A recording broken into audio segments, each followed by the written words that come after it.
কারো মৃত্যুর সংবাদ শুনলেই যে মানুষটি ঘোড়ায় করে ছুটে গিয়ে বিনা পারিশ্রমিকে কবর তৈরি করে দিতেন, কিশোরগঞ্জের ইটনা জেলার সেই সহজ সরল মনু মিয়া ইন্তেকাল করেছেন। এখন আর কেউ মৃত্যুর সংবাদ শোনার পরে দৌড়ে গিয়ে কবর খনন করে দিবে না। মনু মিয়ার ইন্তেকালের সংবাদ শোনার পরে তারা জানা যায় হাজার হাজার মানুষের ঢল নেমেছে।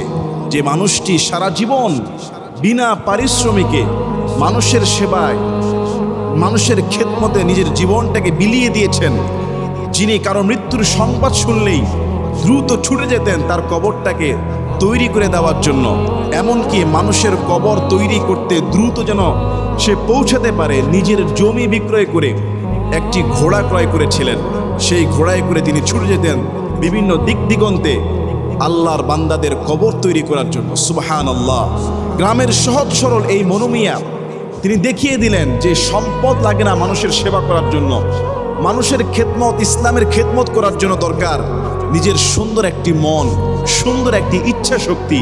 আজকে আমাদের কত কোটি কোটি টাকাওয়ালা, কত সম্পদওয়ালা মানুষ আছে, কিন্তু সেই সম্পদ দ্বারা মানুষের উপকার করা, ইসলামের কল্যাণে তার একটি পয়সাও ব্যয় হয় না। এরকম অসংখ্য মানুষ আছে, কিন্তু এই মনু মিয়ার আহামরি সম্পদ নাই, ছেলে মেয়ে নাই, তেমন বড় কিছু নাই, রয়েছে ছোট্ট একটি ঘর, তার স্ত্রী, তার ভাই। সে একটি ঘোড়া ক্রয় করেছে মানুষের কবর খনন করার জন্য। কিন্তু দুঃখজনক হলো সত্য যে কিছুদিন আগে তিনি যখন অসুস্থ হয়ে ঢাকার কোনো একটা হসপিটালে ভর্তি ছিলেন, গ্রামের কোনো এক প্রতিবেশী নির্মমভাবে একটা ঠুনকো অভিযোগে অজুহাতে তার ঘোড়াটিকে মেরে ফেলে কোনো এক জমিতে ফেলে রেখেছিলেন। আমরা এই সম্পর্কে তখনও আমি কথা বলেছিলাম, দেশ বিদেশ থেকে তাকে একটা দামি ঘোড়া ক্রয় করে দেওয়ার জন্য অনেক মানুষ প্রস্তাব করেছে, কিন্তু তিনি কারো ঘোড়া নেন নাই।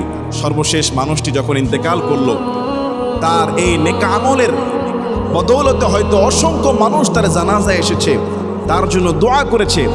রাসূল করিম সাল্লাল্লাহু আলাইহি ওয়াসাল্লাম তিনি হাদিসের মধ্যে বলেছেন, যে ব্যক্তি কোনো মানুষকে, কোনো মৃত ব্যক্তিকে, কোনো মাইয়িতকে গোসল করায় এবং গোসল করানোর পরে তার কোনো দোষ ত্রুটি দেখার পরে এগুলি গোপন রাখে, আল্লাহ সুবহানাহু ওয়া তাআলা ওই গোসল দাতাকে 40 বার পর্যন্ত ক্ষমা করে দেয়। সুবহানাল্লাহ। আর যে ব্যক্তি কোনো মানুষকে দাফন করে দেয়, কবর খনন করে, কোনো মানুষের জন্য কবর খনন করে সেখানে ঢেকে দেয়, আল্লাহ সুবহানাহু ওয়া তাআলা কিয়ামত পর্যন্ত তাকে ক্ষমা করে দেন, কিয়ামত পর্যন্ত তাকে ক্ষমা করতে থাকেন এবং তার জন্য জান্নাতের ঘর সমপরিমাণ সওয়াব বর্ধিত করে দেন। সুবহানাল্লাহ। জান্নাতের যেই ঘরে তাকে রাখবে। মনু মিয়া তার জীবনে যতগুলো কবর খনন করেছেন, তিনি এই ভালো কাজের একটা ডায়েরি করেছেন।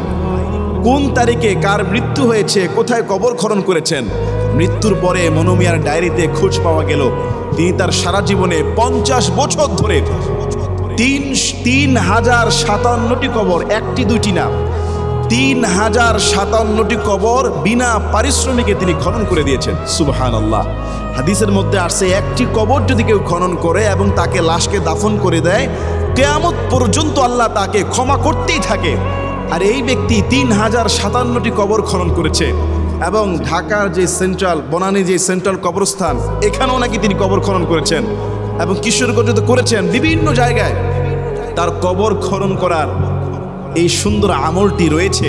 এবং তিনি ইন্তেকাল করার পরে সারা পৃথিবীতে, সারা বাংলাদেশে তার সম্পর্কে আলোচিত হয়েছে, সবাই তার জন্য দোয়া করেছে।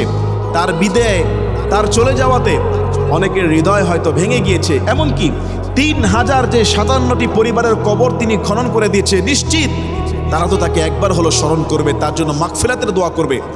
এই মনু মিয়ার এই ভালো কাজ থেকে আমাদের শিক্ষা নেওয়া উচিত। আমাদের জীবন, আমাদের কর্ম, আমাদের আমাল এমনভাবে সাজানো উচিত যাতে মৃত্যুর পরেও সেই লোকটি সমাজের মধ্যে অমর থাকে। এমন জীবন যেন আমরা গঠন না করি যে মৃত্যুর পরে মানুষ বলে আলহামদুলিল্লাহ, বড় একটা ডাকাত বিদায় হলো, বড় একটা চোর বিদায় হলো, বড় একটা জুলুমবাজ থেকে সমাজ রক্ষা পেল। এমনও মৃত্যু আমরা দেখি যে তার মৃত্যুর পরে মানুষ খুশি হয়। আমরা এমন জীবন গঠন করব যে মানুষের সেবা, মানুষের খেদমতের জন্য অনেক কিছুর দরকার নাই, দরকার সামর্থ্য আর সুন্দর মন আর ইচ্ছা। আল্লাহ তাআলা আমাদের সবাইকে কল্যাণ কাজে ধাবিত হওয়ার তৌফিক দান করুন। মনু মিয়াকে ক্ষমা করে দিয়ে আল্লাহ জান্নাতের মেহমান হিসেবে কবুল করুন। আমিন।